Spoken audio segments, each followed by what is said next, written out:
मध्य प्रदेश कांग्रेस में organisational shake up के बाद जो सियासी उबाल आया है वो अब भी शांत होता नहीं दिख रहा। पार्टी ने 71 जिला अध्यक्षों की जो नई लिस्ट जारी की है वो सिर्फ एक नाम मात्र का बदलाव नहीं बल्कि आगामी चुनावों को देखते हुए एक सोची समझी सोशल इंजीनियरिंग की रणनीति है।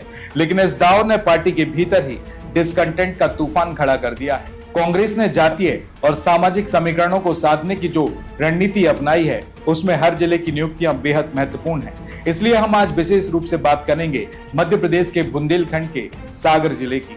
सागर जिला बुंदेलखंड क्षेत्र का एक महत्वपूर्ण हिस्सा है और पॉलिटिकल पॉइंट ऑफ व्यू से इसकी बड़ी अहमियत मानी जाती है क्योंकि यहाँ की डायनामिक पॉलिटिक्स अक्सर पूरे बुंदेलखंड को प्रभावित करती है।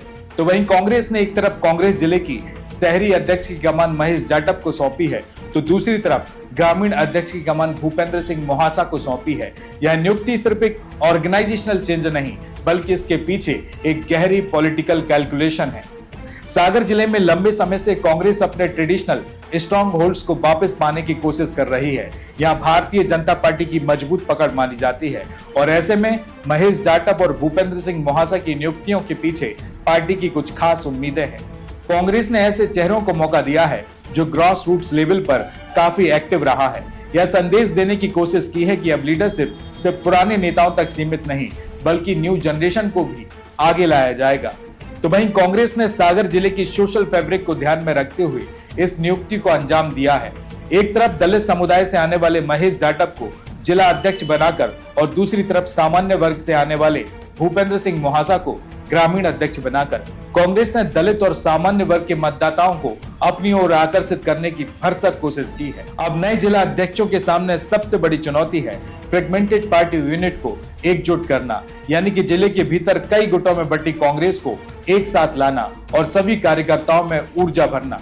इन दोनों अध्यक्षों का अब यह प्राइमरी गोल होगा। लेकिन जैसा कि प्रदेश के बाकी जिलों में देखा गया, सागर में भी इस नियुक्तियों के बाद डिसकंटेंट सामने आया है। प्राप्त सूत्रों के मुताबिक कांग्रेस के ही कुछ वरिष्ठ नेता और कार्यकर्ता जो लंबे समय से इस पद की उम्मीद लगाए बैठे थे, इस फैसले से नाखुश हैं। उनका मानना है कि उनके अनुभव को नजरअंदाज कर दिया गया है और यदि इस असंतोष को सही तरीके से नहीं संभाला गया तो यह गुटबाजी को और बड़ा कर सकता है, जिसका सीधा नुकसान पार्टी को आगामी चुनावों में होगा। तो वहीं कांग्रेस ने सागर में जो दांव खिला है वह काफी बोल्ड मूव माना जा रहा है। महेश जाटव और भूपेंद्र सिंह मोहासा को मिली है जिम्मेदारी एक अवसर भी है और एक बड़ी चुनौती भी है। अब देखना यह दिलचस्प होगा कि यह दोनों अध्यक्ष सभी गुटों को एक साथ लाकर संगठन को मजबूत कर पाएंगे और क्या कांग्रेस को इस महत्वपूर्ण जिले में राजनीतिक सफलता दिला पाएंगे, ये तो समय ही बताएगा। तो वहीं कांग्रेस पार्टी के नवनियुक्त जिला ग्रामीण अध्यक्ष भूपेंद्र सिंह मोहासा अपनी नई जिम्मेदारी के साथ 21 अगस्त को सागर पहुंच रहे हैं। भूपेंद्र सिंह भोपाल से विदिशा, ग्यारसपुर और राहतगढ़ मार्ग पर होते हुए सागर पहुंचेंगे। दोपहर करीब 1 बजे राहतगढ़ में ब्लॉक कांग्रेस कमेटी द्वारा उनका भव्य स्वागत किया जाएगा। इसके बाद करीब 2 बजे वे सागर पहुंचकर अपनी यात्रा शुरू करेंगे। सागर पहुंचने पर भूपेंद्र सिंह मोहासा सबसे पहले मोतीनगर चौराहे से भगवानगंज जाएंगे, जहां वे शहर जिला कांग्रेस अध्यक्ष महेश जाटव के साथ डॉक्टर भीमराव अंबेडकर की प्रतिमा पर माल्यार्पण करेंगे और इसके बाद वे जन आशीर्वाद रैली के रूप में 3 बत्ती स्थित डॉक्टर हरि सिंह गौर की प्रतिमा पर माल्यार्पण करेंगे। तो वहीं इस रैली के बाद दोनों अध्यक्ष कांग्रेस कार्यालय पहुंचकर राष्ट्रपति महात्मा गांधी और अन्य राष्ट्रीय नेताओं के चित्रों पर माल्यार्पण करेंगे। इस दौरान वे कांग्रेस कार्यकर्ताओं और आम जनता से मुलाकात भी करेंगे। वहीं इस कार्यक्रम में वरिष्ठ नेता, प्रदेश और जिला कांग्रेस पदाधिकारी, स्थानीय प्रतिनिधि, युवा कांग्रेस, महिला कांग्रेस और अन्य विभागों के कार्यकर्ता रैली में शामिल होंगे। भूपेंद्र सिंह मोहासा की लीडरशिप में जिला ग्रामीण कांग्रेस नए जोश के साथ संगठन को मजबूत करने की दिशा में कदम बढ़ाएगी। कांग्रेस ने 2023 के विधानसभा और 2024 के लोकसभा चुनाव में मिली हार के बाद अपनी रणनीति बदली है। इस बार पार्टी ने अपने ट्रेडिशनल वोट बैंक को मजबूत करने के लिए एक कैलकुलेटेड मूव किया है।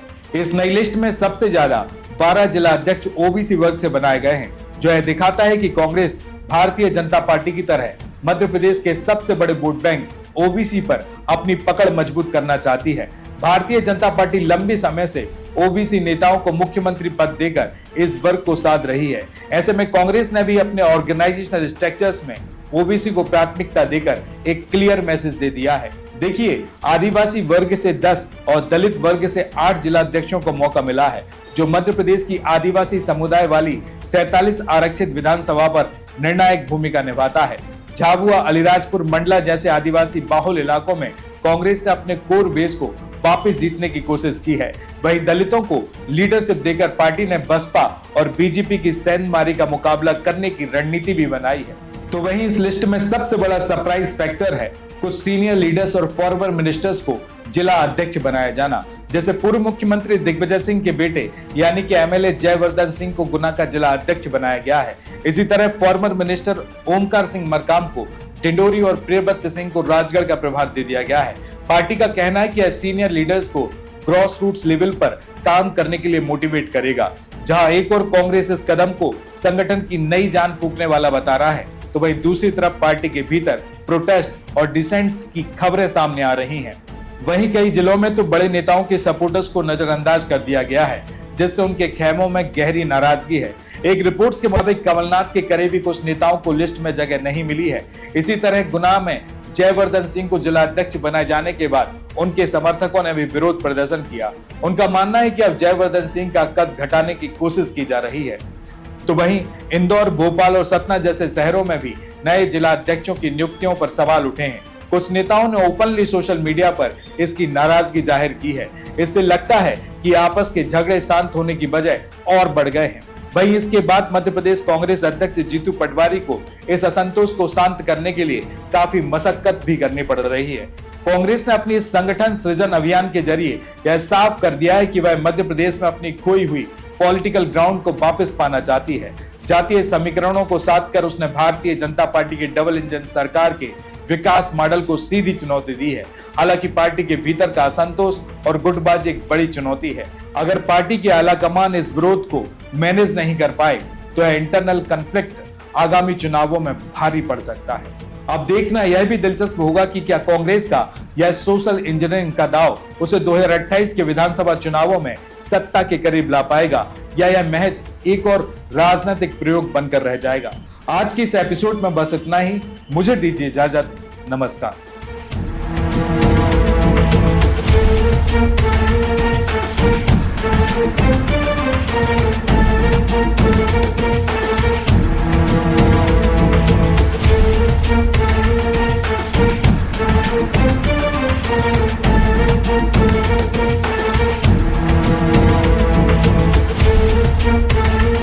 श्री हनुमंत छाया ज्वेलर्स में आपका स्वागत है।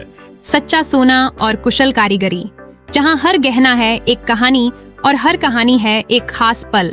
शानदार कलेक्शन के साथ गहनों की दुनिया में आपका स्वागत है, जहां परंपरा और आधुनिकता का बेहतरीन संगम मिलता है। सोने, चांदी और हीरे के अद्भुत डिजाइन आपके हर अवसर को खास बनाएंगे। हॉलमार्क प्रमाणित गुणवत्ता, शुद्धता की गारंटी, बेहतरीन डिजाइन, विशिष्ट नवरत्न चयन, जन्म के रत्न एवं हर राशि के लिए विशेष रत्न उपलब्ध, व्यक्तिगत डिजाइनिंग जो आपके आभूषण को अनुकूलित करे तो अपने विशेष दिन को और भी खास बनाएं। श्री हनुमंत छाया ज्वेलर्स के नवरत्नों और हॉलमार्क ज्वेलरी के साथ हमारा पता है श्री हनुमंत छाया ज्वेलर्स, मेडिकल कॉलेज रोड, तिली वार्ड, सागर, मध्य प्रदेश। रिपब्लिक सागर मीडिया को सब्सक्राइब अवश्य करें और आप हमारी आने वाली सभी वीडियो को देखना चाहते हैं तो आपको उसके लिए घंटी जरूर दबानी पड़ेगी ताकि आपको सभी वीडियो की नोटिफिकेशन समय समय पर मिलती रहे। रिपब्लिक सागर मीडिया पर जो भी वीडियो आएगा वह सच की कसौटी पर कसकर ही आएगा।